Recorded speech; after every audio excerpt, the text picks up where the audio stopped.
Hi scholars, this is Miss Quinonez and I'm so glad to be back online with you today.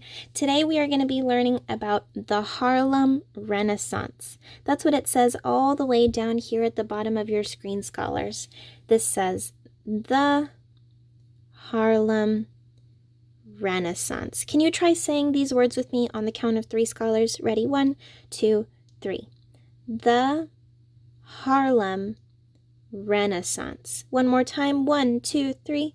The Harlem Renaissance. Good job. So the Harlem Renaissance, it was a really special time. It happened here in the United States. That's where the country where we live.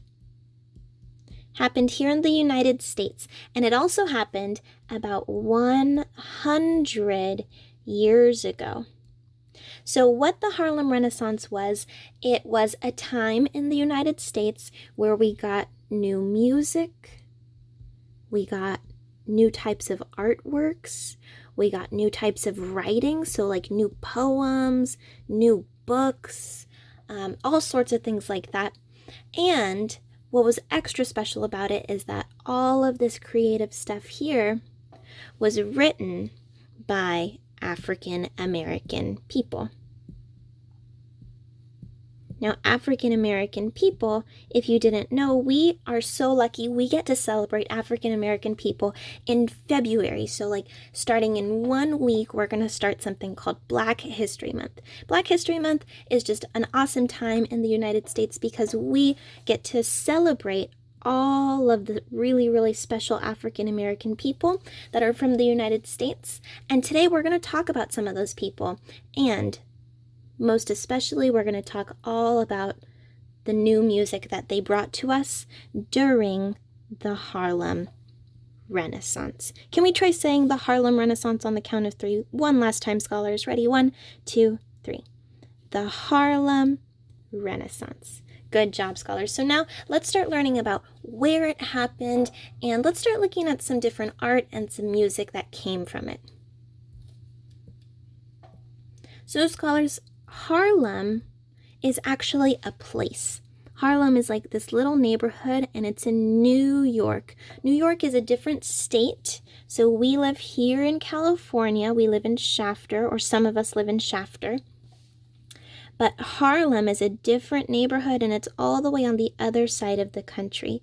It's here in this like dark blue state up at the top of the East Coast. And that place is called New York. So what was also really special about the Harlem Renaissance is that people came from all over the United States. We had some people come from the South.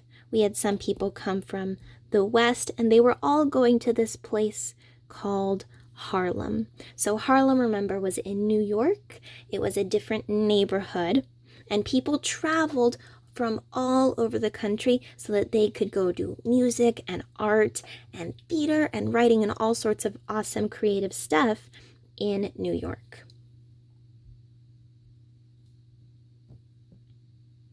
Now, scholars, what you see on your screen here, these are some artworks actually that came from the Harlem Renaissance. So these artworks, they're made by African American people, and we see a lot of African American people inside these artworks. And it looks like they're doing some creative things, right? We can see some of these people, like in this one at the top. We see that they're playing instruments. We can see that they're all African American people based on the way that they look. We can also see that down here in this bottom one, we can see that there's a lady who's dancing, we see a man who's dancing, and more importantly, we see how creative they're being.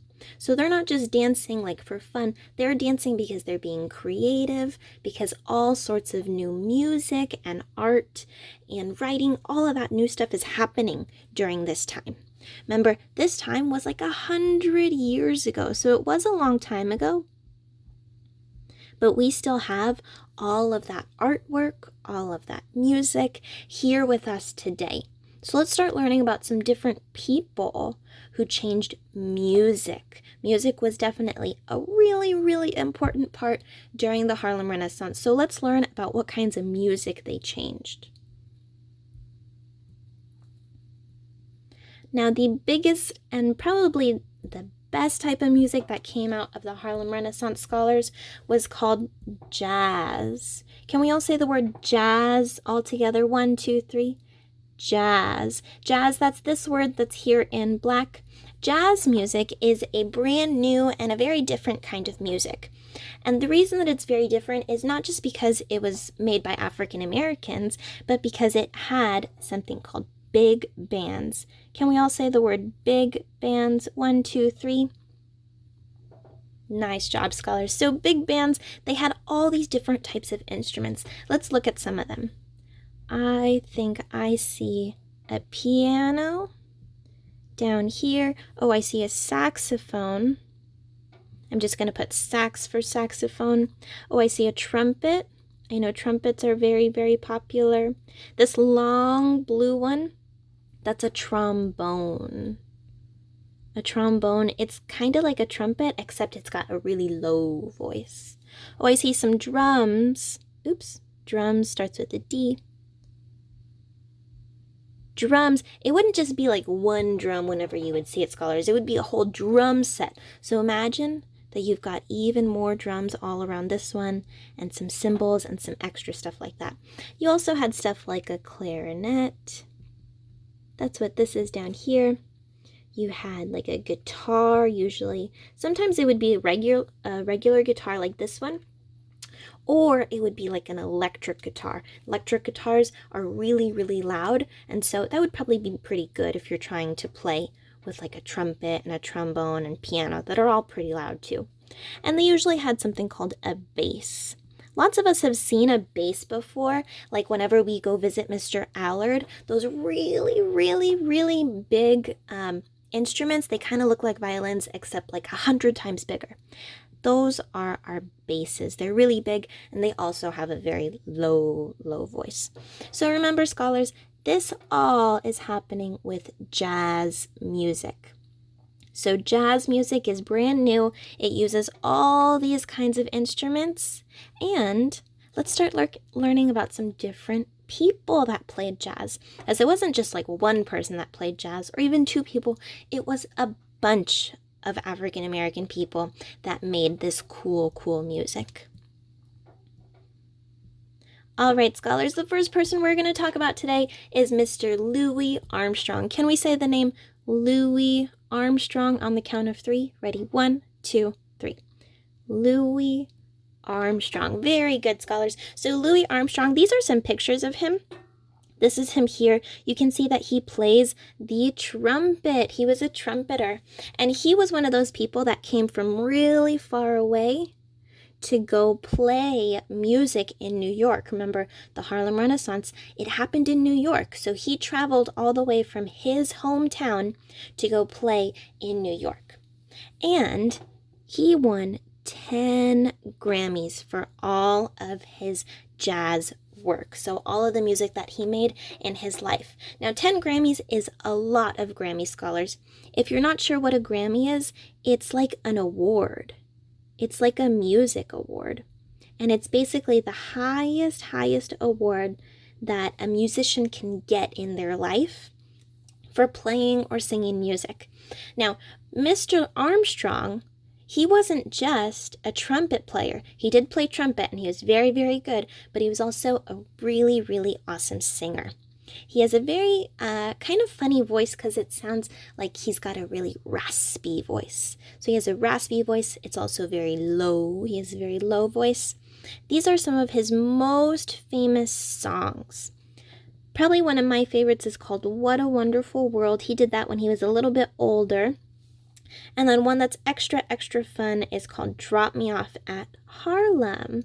We just talked about Harlem, right? Harlem is where all of this awesome stuff was happening. It's where he got really, really famous, and he's probably one of the most famous people to ever do jazz music.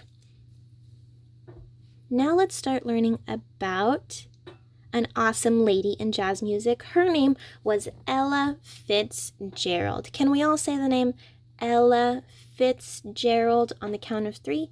Ready? 1, 2, 3.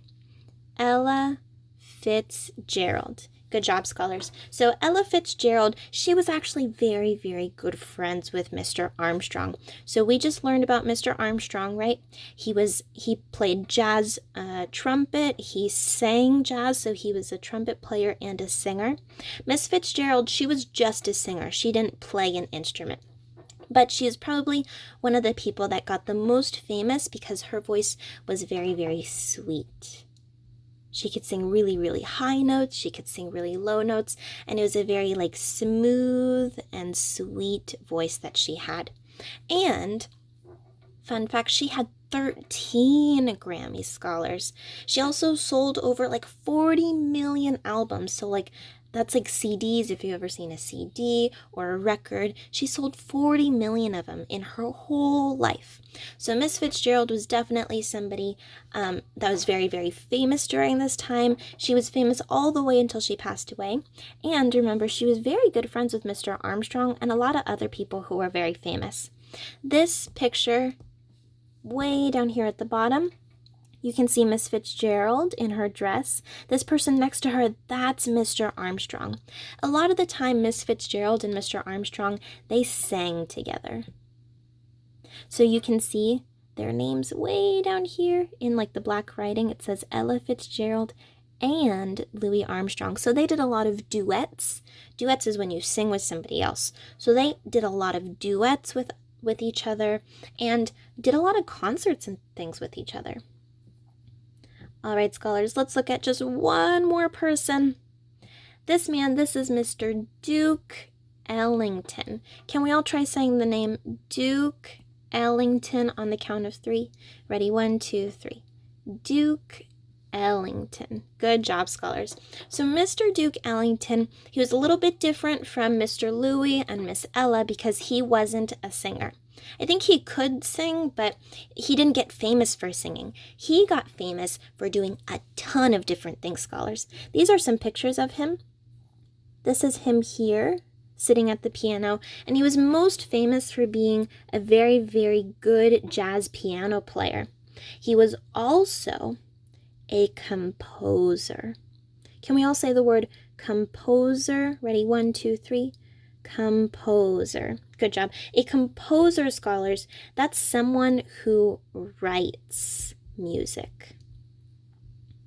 So Mr. Ellington, he was very famous because he wrote a lot of jazz music, and he had people like Mr. Armstrong and Miss Fitzgerald that sang his music for him.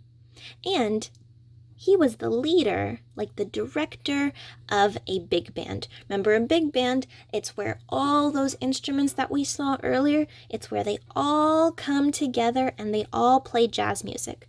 This picture way down here, where I circled Mr. Ellington, that's a big band, scholars. So you can see the drums, you see the saxophone, the clarinet, the trombone, the trumpet, the piano, the violin. You see so many instruments. So he was the leader of a very, very famous big band like you see down here. And Mr. Ellington, he has 14 Grammys. So if you remember, Mr. Armstrong, he had 10. Miss Fitzgerald has 13. And Mr. Ellington was the most. He had 14 Grammys. These are some of my favorite songs by Mr. Ellington. This one is called Take the A Train. We probably heard it before. And this one is called Satin Doll. What you're going to see is for a lot of Mr. Ellington's music, he doesn't have a singer. Instead, it's just the instruments and they play by themselves. But for Miss Ellington, or sorry, not Miss Ellington, Miss Fitzgerald, she was the singer on a lot of her albums. And sometimes, remember, she would sing with Mr. Armstrong. So Mr. Ellington's music is a little bit different because it just focuses on the instruments. It doesn't focus on anybody else. So scholars, here's what I want you to do now that we learned about Mr. Armstrong, now that we learned about Miss Fitzgerald and Mr. Ellington. So now, scholars and families, it is your turn All right, what I want you to turn in today is first, I want you to do like a Spotify or a YouTube search for one of the people that we talked about today. So you can do a YouTube search of Mr. Armstrong, of Miss Fitzgerald, or of Mr. Ellington. Okay, you just have to pick one person. I want you to listen to some of their songs because remember they played and they sang jazz music, so I want you to listen to some songs by one of these people. And then I want you to go back into either Flipgrid or Google Classroom, and I want you to tell me what you liked about them. Did you like the music? Was there something that was really interesting about it? Was there anything that stood out to you? Was it different from a lot of the other music that you listened to? So just tell me what you kind of thought about it. Even if you weren't a big fan, if it's not your favorite, let me know why. So scholars, you can do that in either Flipgrid or in Google Classroom. Okay, so you have a choice. Our Flipgrid code families is the same one that we used at the beginning of the year. So nothing has changed from our Flipgrid code. And I'm so excited to see what you guys think of Mr. Armstrong, Miss Ella, and Mr. Ellington. Okay, scholars, let me know how your music search goes, and I'll see you guys later. Bye.